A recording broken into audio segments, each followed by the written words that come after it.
Nós dissemos no último encontro que, desde os primórdios da história da humanidade, há a divisão do trabalho. Nas sociedades primitivas, essa divisão se dá indo ao encontro da melhor possibilidade de produção. Nas idades posteriores, quando ocorre o advento da propriedade privada, acontecerão algumas mudanças e não mais se fará a divisão de trabalho, pura e simplesmente tendo em consideração, tendo em vista a melhor produtividade, mas interesses outros de quem se apropria do processo de produção. Em outras palavras, agora há um dono do processo de produção. Então, todo o processo de produção é feito em função de alguém que coordena tudo e que faz a divisão do trabalho e, inclusive, faz a divisão dos bens produzidos. E é bem aí que nós teremos alguns problemas. É o seguinte, a divisão do trabalho ela é algo bem antigo, já dissemos mais de uma vez. Sempre houveram aqueles que mandam e aqueles que realizam esse mandato, ou os que executam. Esta junção desses dois polos, o que manda e o que executa, é o que nós chamamos de dicotomia do trabalho. Então, não esqueça, quando forem perguntados a respeito da dicotomia do trabalho, será exatamente isso.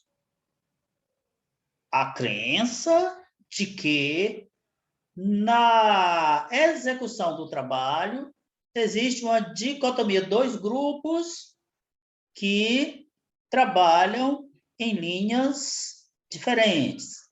O grupo dos que concebem o que é para ser feito, e outro, o grupo dos que executam o que é para ser feito. Pois bem, um elemento interessante dessa crença é a naturalização dela, ou seja, alguns autores acham que esta divisão de trabalho é natural. Quando eu digo natural, eu estou falando de natureza, ou seja, já veio da própria natureza humana esta condição, essa divisão. Já tem pessoas que nasceram para executar tarefas e já tem pessoas que nasceram para conceber. Então, nós iremos terminar nessa linha de raciocínio aceitando que tem pessoas que nasceram para mandar e tem pessoas que nasceram para obedecer ordens. Quando nós olhamos a sociedade moderna, a gente termina descobrindo algumas coisas bem interessantes em relação à divisão do trabalho. E a principal é aquela que eu, inclusive, já citei. É que essa divisão agora não tem mais a ver com o que cada um faz melhor, mas tem a ver com em que classe você se situa.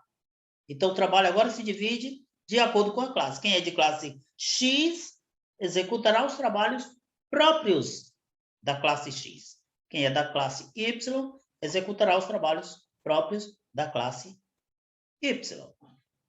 Então, a nova crença passa por esta aceitação também deste ponto.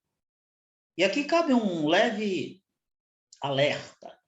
É que quando o nosso ministro da Educação diz, e ele disse isso há umas 2 semanas atrás, que o deficiente atrapalha na sala de aula, ele está fazendo essa divisão, dizendo que alguns devem ficar nesse tipo de formação, outros devem ficar em outro tipo de formação.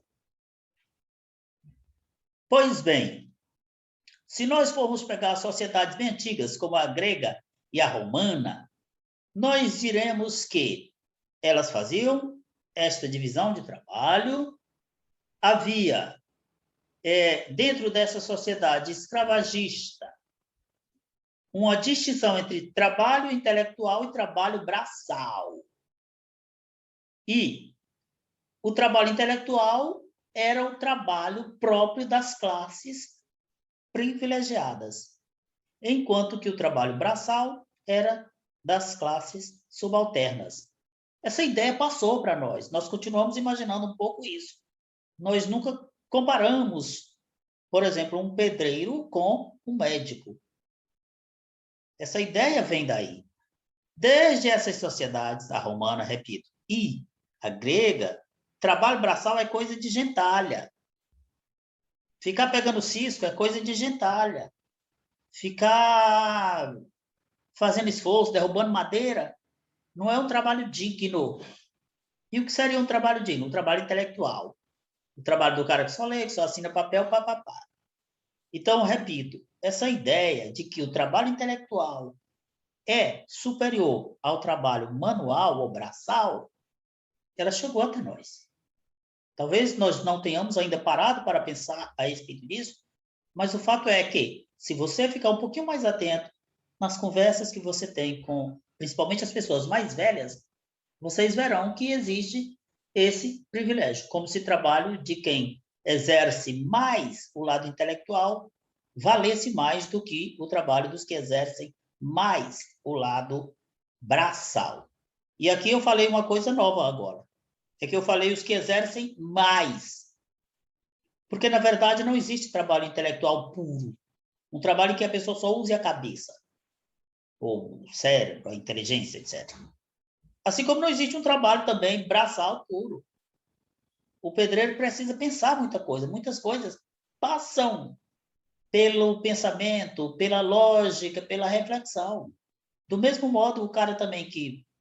O professor, por exemplo, teoricamente não é um trabalho braçal, mas muitas e muitas vezes ele precisa fazer uso da parte física. Então, não existe trabalho braçal puro, nem trabalho intelectual puro.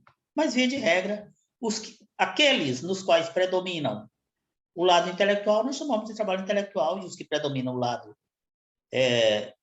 digamos assim, físico, nós chamamos de trabalho braçal. Na Idade Média, como é que essa coisa se dava? Sabíamos e sabemos que a terra era a principal fonte de riqueza na Idade Média. Muito bem, durante esse período, as coisas não têm, basicamente, mudança. Mas um pouquinho depois disso, e na Idade Moderna, aí nós vamos ver a famosa ascensão da burguesia, ou seja, os burgueses que antes eram pessoas do trabalho braçal, gentalha, portanto, considerada, passam a ganhar um espaço que até então eles não tinham, e aí eles passam a rivalizar, em termos de importância, com os nobres, que eram os que exerciam o trabalho eminentemente intelectual. Só que como os burgueses agora conseguem ter um reconhecimento social, conseguem mostrar a sua importância e tê-la reconhecida pela sociedade, eles agora podem dar as cartas em relação a muita coisa. Dentre elas, a própria valorização do trabalho. Como os burgueses são procedentes do trabalho braçal, eles levam consigo, quando eles sobem, quando eles ascendem, eles levam consigo esse valor. Daqui para frente, o trabalho braçal passa a ser um trabalho nobre. E o que é que nós diremos das pessoas que fazem trabalhos intelectuais nesse período aqui? Nós diremos que elas são pessoas preguiçosas, na verdade, não são trabalhadoras. São pessoas que vivem do ócio, fazendo nada. Bom, cuidado, isso aqui tudo são teorias, isso aqui tudo são maneiras de entender. Não é que, quando se diz que classe tal é isso, é aquilo, merece mais valor ou menos valor, de fato mereça ou de fato seja. O que se está dizendo é como é que as coisas foram sendo entendidas na história. No primeiro momento, a Idade Antiga, a gente tem o predomínio do valor dos nobres e nesse predomínio valoriza-se aquilo que é próprio do modo de viver dos nobres, que é o quê? Trabalhar apenas intelectualmente. Com a ascensão da burguesia, isso muda e agora passa-se a valorizar também o trabalho braçal. Vamos ver um pouquinho aqui das teorias da modernidade sobre as mudanças que ocorrem desde o século XVII até o XIX. Com Bacon, Francis Bacon, a gente vai trabalhar em cima da frase: saber é poder. O Bacon vai ser um cara que vai realçar o papel da ciência e do saber instrumental. Então, é exatamente a partir de Bacon, estão vendo aí 1561, 1626, portanto, século XVI e um pouco do XVII, é dentro deste momento histórico que a gente vai ter exatamente o advento dessa mentalidade que valorizará sobremaneira a ciência, o modo de entender da ciência.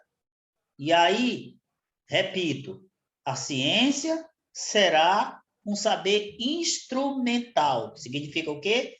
Ela será um tipo de conhecimento que será utilizado para produzir outras coisas. Portanto, a ciência não vale só por si, mas ela vale pelo que ela pode produzir, pelo que pode redundar a partir das descobertas dela. Conhecer as propriedades da eletricidade, por exemplo, não vale nada. Agora, saber que a partir disso você pode fazer lâmpadas com isolamentos pertinentes e com iluminação igualmente pertinente, aí você transforma o conhecimento num artefato útil. Então, temos aí o saber como condição para a produção de um bem que terá um grande valor social. E é esse o caminho que a ciência tomará.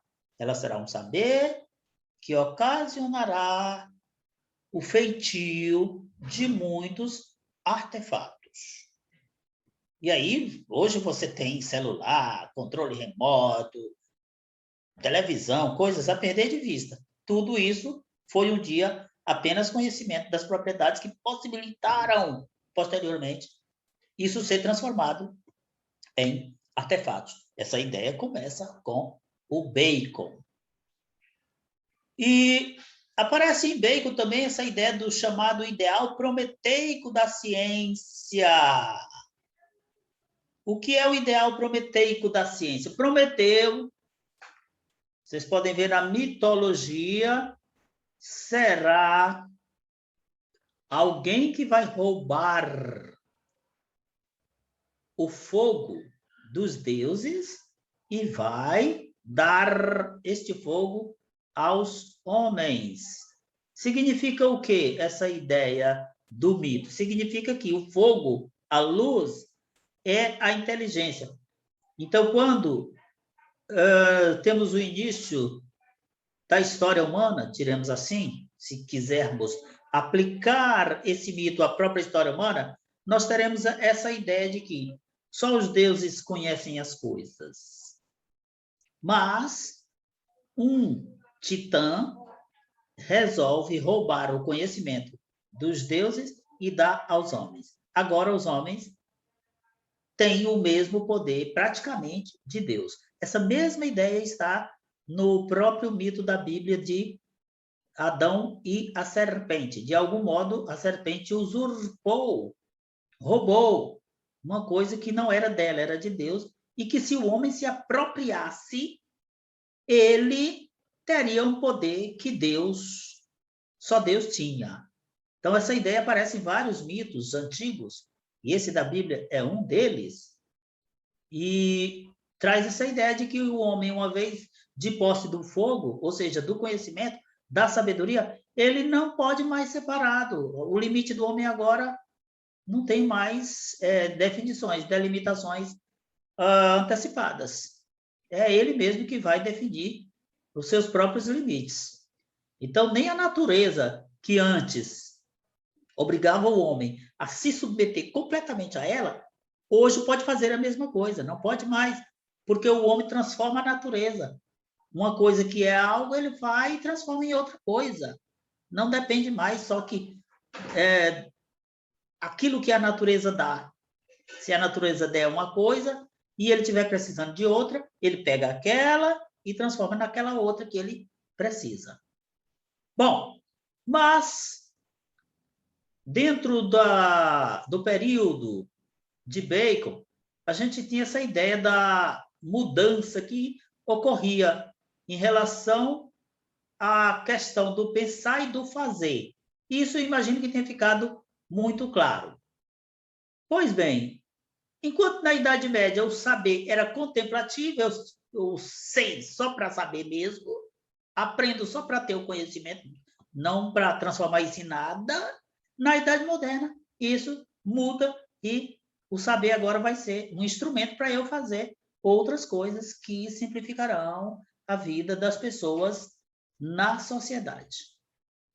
A instituição do contrato de trabalho entre indivíduos livres, bem posteriormente, significou o reconhecimento do trabalhador no campo jurídico. E aqui continuamos dentro desse processo de valorização do trabalhador.